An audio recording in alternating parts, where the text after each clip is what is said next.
Good morning. Morning. Mama, introduce yourself to us for the glory of God. My name is Frenji.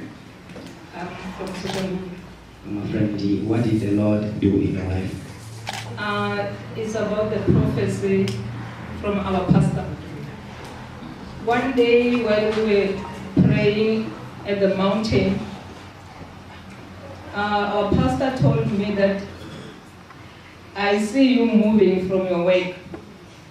I told him that I've applied for another post. Then he said, you must wait for a call. Then yesterday I received a call for interview for that post.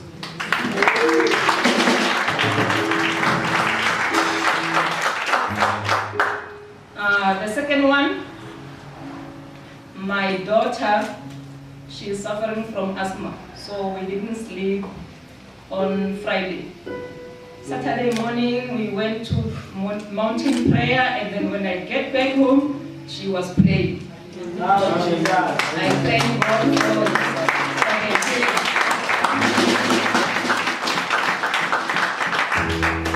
and also,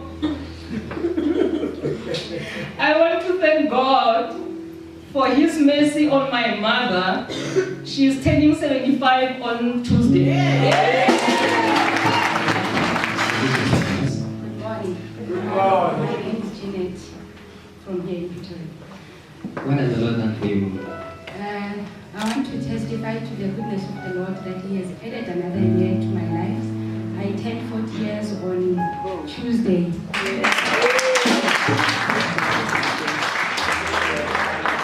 And I am so grateful to reach this point. My mom died at the age of 37. And when I reached that year, it was kind of a panic. And moreover, we are two, and God has preserved our lives. We are twins. Amen. So now you're celebrating the birthday. What is the word of encouragement can you give to those who are watching? I would love to say God blesses us individually differently. My mom living at 37 was her blessing and her time to go. But you must believe that God has plans for you, for your life alone. So you must have faith that God will take you to wherever He needs you to reach. Amen. Amen. Mama, introduce yourself to us for the glory of God. My name is Letta. I'm from Montana. What has the Lord done for you? I've got 3 short, straight to the point testimonies. The first one is a friend of mine told me that she attends a church in Pretoria, and I wanted to find out what's the name of the church, who's the pastor, what are they doing, because I don't want my friends and my family members to be part of anything that doesn't glorify God. So I said, I'll come and visit your church one day. And I came, and as I was in church, I asked the Lord to speak to me. And the Lord spoke over and above what I expected. 2 things that the Lord spoke to me about. The other one I'll just reserve it as personal. The second one is the Lord spoke through Pastor Akim, saying that I must guard against debt. And I know I'm over indebted. And I said, Lord, and I was about to get into another debt as well.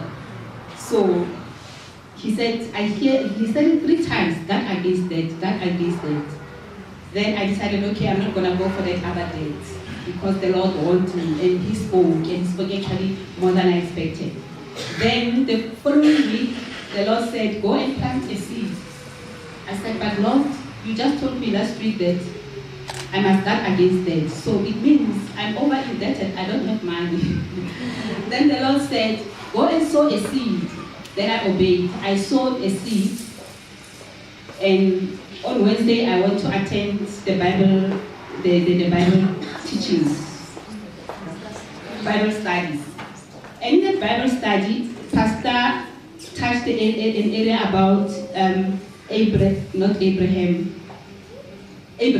when he had to give his one and only. Is it Abraham? Yes. When he had to give his one and only son. And it was the Lord was answering my questions about sowing a seed while I thought I didn't have. And he said, Abraham was commanded to give his one and only son to the Lord. And he prayed for a long time. He stayed for many years without a child. and God blessed him with the one and only. And I realized that, Lord, let's see, it wasn't my one and only. At least I'm much better than Abraham.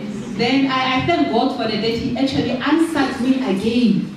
And I thought, the Lord is doing something in me. And on Tuesday, I had a dream, I'm not going to share about it. And I decided, Lord, I had like a missing puzzle in my life. And that missing puzzle was a corporate prayer. So I believe the Lord was telling me that you've been missing this area of your life. Last year, I emailed the Synagogue Church of All Nations asking them if they have a branch around Cape Town or Pretoria, because I wanted to be in a group of people who are praying. Then I realized that, Lord, I believe this is where you want me to be. And I'm going to obey you. I'm just going to do what you tell me to do like a child. I'm just going to just surrender. And I thank God for the elders of this church and the honors of this church and all the ladies who welcomed me in the prayer intercession group, and I want to thank God for them. And again, yesterday is the last one. We were at the mountain. I invited another friend of mine, so we went to the mountain, we were praying.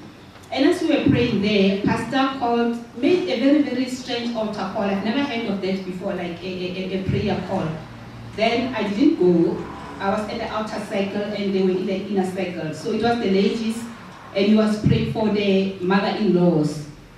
And I realized that, by the way, I have a mother-in-law I haven't spoken to for the past 12 years. I mean, the last time I spoke to my mother-in-law was at the funeral of my husband because of the drama and everything. And I decided that when I leave this place, they will see me no more. That kind of a thing. But I thought I have forgiven and I have let go, and I don't have anything against them. It's just that I just don't want anything to do with them because of everything that happened. But after yesterday, I went home. Then later in the afternoon, I decided, let me call them. Fortunately enough, they didn't change their number. So I managed to get hold of my sister-in-law. And it was like they were waiting for me, they were ready for me. I spoke to my sister-in-law, I said, can I speak to Mom? Then she said, who is this in our language? And I said, it's Letta. And she said, Letta? She mentioned my name twice. Sis Letta? I said, yes. Then she said, Mom, she called, it was like they were looking forward to hearing my voice and to getting my call. Then I spoke to my mother-in-law, and it was like, she's a very, very outspoken woman. She speaks more than I do. So she's like, she was so happy, so excited, saying, my child, please don't let death separate us. Why were you so quiet for that long? Then I apologized. I said, I'm sorry. Although I know it was like a dramatic incident that, you know that kind of a situation. I don't want to get into the details of it, but it was that kind of a situation. So when I realized that, no, I need to apologize. So I apologized to her, saying, I'm sorry for having been silent for that long, but I will keep the communication going. And the way she spoke to me, she even released some blessings upon my life. And I thought, oh my God.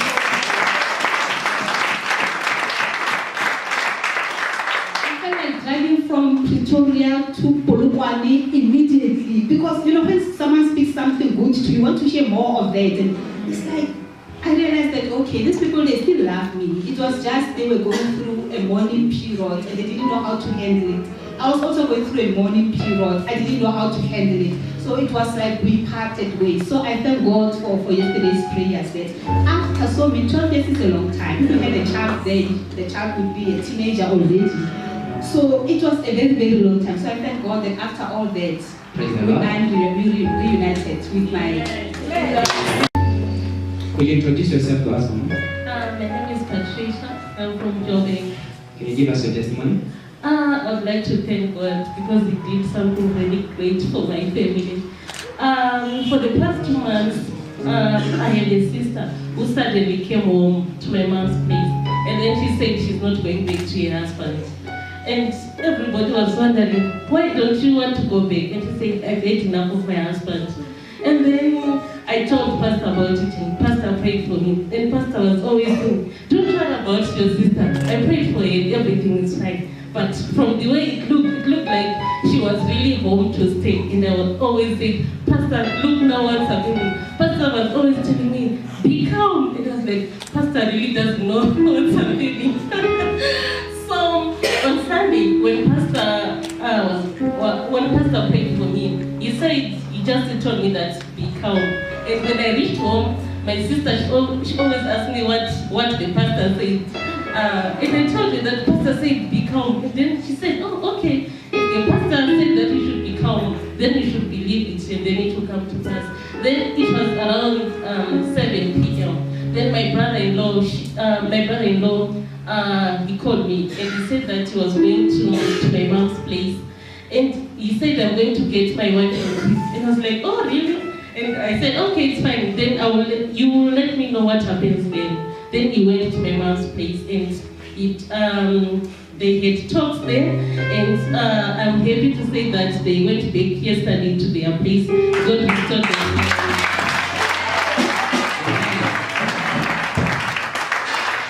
Amen? Amen. Thank God for that. If you just heard you properly, you are saying that the Lord has reconciled our marriage. Yes. Now, since there are people also who are having difficulties into their marriage, what is the word of encouragement you are having for them?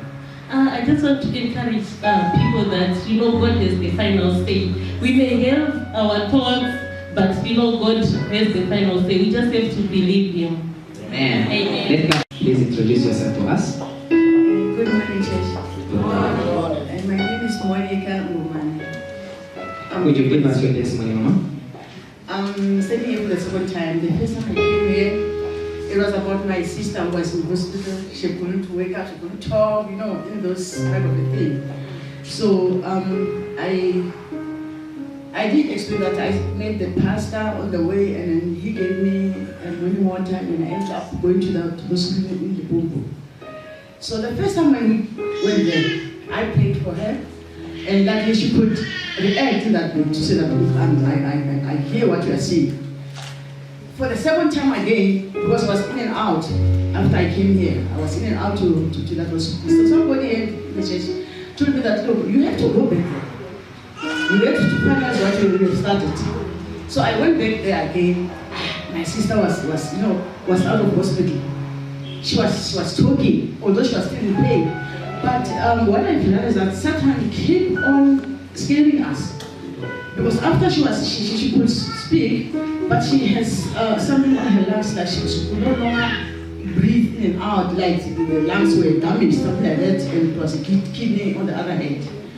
But I told myself, no, she'll be okay. But the other thing, family members started to look at me somehow, like Satan is tactics. Like I think I'm the best person who can pray for my sister. So, but I just leave it like that. Amen. So, Mama, please, because of time, can you go straight points? Okay. So I thank God because she can now talk. Although she's still in pain, she can't walk, but she's okay. Unlike the last time I was there, she was right. The testimony was like this. When I had to come here last week, because it was a long time that I didn't go to church. When I was busy preparing to come to church, I got a call because I'm staying in the Franklin Pretoria, but I got a house in Social Guru. So I got a call to that, people try to break in your house. So I came here, but I told myself, I can't go there, I must go to church. Now being a long time I didn't go to church, I must go to church. So when I came here, I told the pastor that, the wife of the pastor, that there's a break in my house, so I need to leave early. So she just told me, like simple, she told me that, look, God's hand is protected. There are a lot of angels in your house, so don't worry. So I went back home, and when I entered the house, I discovered that no, they tried to bring in both two boys, but they took nothing.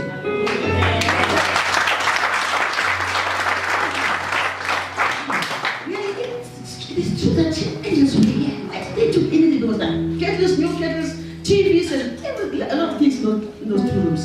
So okay, when I was going to work on Wednesday, I was driving my nice car.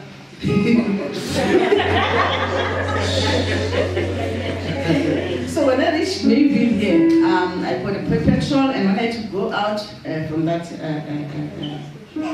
place, then there was this taxi coming from town, and it just stopped. And I told myself, this is my chance to get in. There is a motorbike behind the Panther. When I had to get in, just when I was finishing entering the line to town, I just hear the noise. Woo!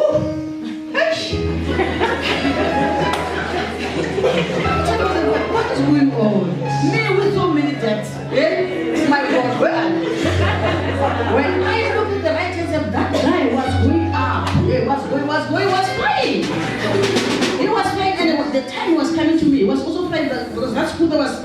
It was like somebody was just coming to me, like, so I see that death come anytime. Because I kept telling myself, no, I'm now safe. Then the sound, and the guy was flying up there. He came out. If it was not that thing, what again? That helmet. That guy was dead.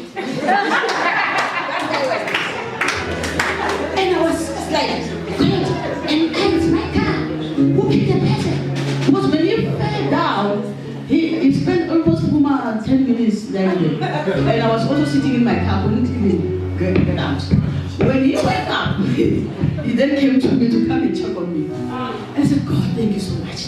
But what about the car? What am I going to do? Was not so long, it was bumped this side, the same side, and then it was this other side, and the left-hand side was still like that. I couldn't fix it. So what am I going to do now? The whole bags are now damaged, and this one was worse. People of God, I thank God because Satan kept on staring me like as if nothing is going all right. And it's the time, I see myself being all right. My car is not, one day, my car, it's okay. It's fixed. It looks so nicer than before. My name is Ayoban So I was involved in an accident last week, Sunday in the morning. On the way, I'm coming to Blesina from Pretoria North. So I don't know what happened. There's a car, 4 people just came out from the bush. Maybe they want to attack me or something. Just across the road, and it's one way. And I speed because that place is highway. So you have to speed up because there's a lot of hijackers. So suddenly the car just passed from the other side. So I tried to dodge the car. I go by the left. So by the left, there's a turning, go to the other road. So I just hit the turning in like the sharp corner by the left. So the car just stumbled. The Mercedes Benz, for that matter, just stumbled like 5 times, just like a movie. And we are inside the car. So I was like, what the hell is that? So by the time I came out from the car, all the car is upside down. So I just came out from the window side, I opened the door, and we are all right. So I tried to stop the car coming to rescue us. So we managed to call ambulance. When those ambulance came, they were like, who's dead? I said, no, nobody's dead. They were like, are you okay? I said, I'm perfectly okay. They said, you Nigerians, you got this. I said, God is my motive. Amen. And I'm still alive. So the guys already went home. I can't do this anymore. So after 3 days, God bought me another car. I got accidents last Sunday. On Wednesday, God did another car for me. That you are delivering from that accident. So also, when any word has been given to us, let's believe and trust God, taking the angle that has been given to us by the grace of God. Amen. Mama, tell us your name and where you're coming from. My name is Justine Kimbala. I'm from Sunnyside here, originally from Zambia, and DRC. Don't ask me any questions. Can you tell us the test you are having? I want to thank the Lord for the goodness upon my family, for His mercy, for remembering us in each and every time.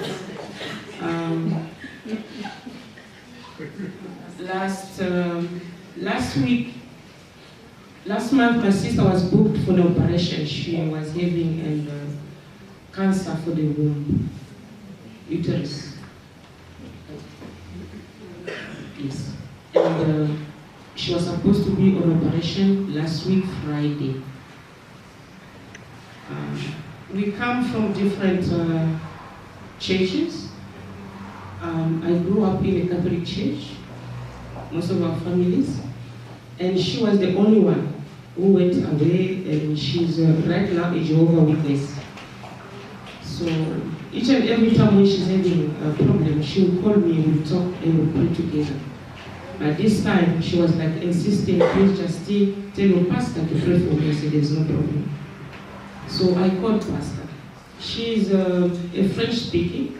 They try to communicate with Pastor. They don't get each other because the English is very small. They don't communicate. But she was worried. Because how am I going to listen to what he's saying or pray? I said, listen is not a problem. Just connect your faith. You believe that you get healed. Even before, on the day that she was supposed to be operated, in the morning I called her that before you go, please call Pastor for prayers. That's what she did, and she called. And she told me that when she called, she just said, please pray for me.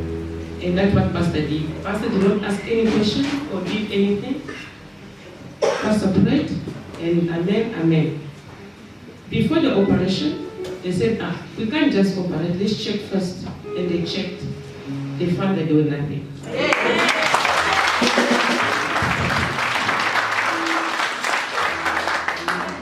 Nothing. And we were asking themselves what happened.